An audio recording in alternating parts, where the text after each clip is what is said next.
یہ لیجیے سر. کیا کر رہے ہیں برہان صاحب؟ ابھی تو ڈاکٹر کے پاس سے آئے ہیں آپ. تو کیا ہوا؟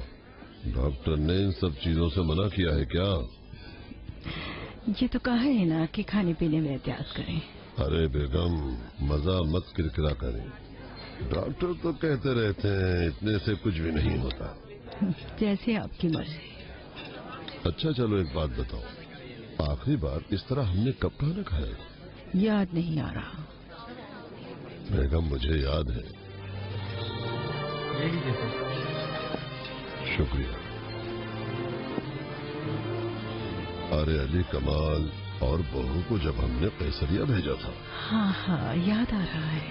ارے یاد کرو نا، جب باہر لون نے بڑے اہتمام سے ٹیبل لگائی تھی. کتنا مزیدار کھانا بنا تھا.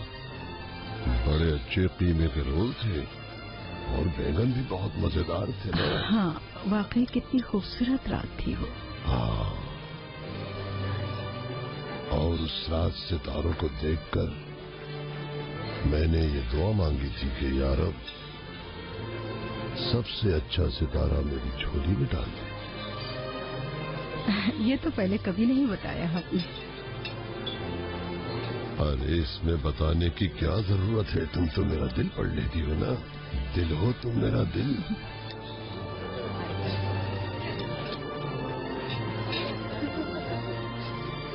اللہ تمہیں ہمیشہ خوش رکھے میری پیاری بیگم.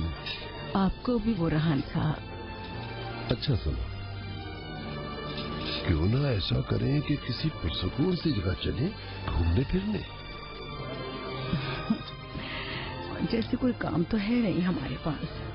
ارے چھوڑو ناہیدہ بیگم، کام تم سے بڑھ کر نہیں ہے.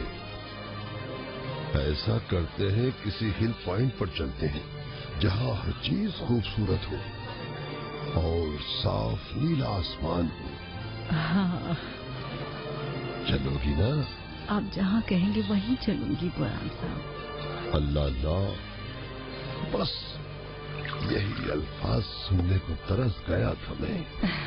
آپ بھی نا بس.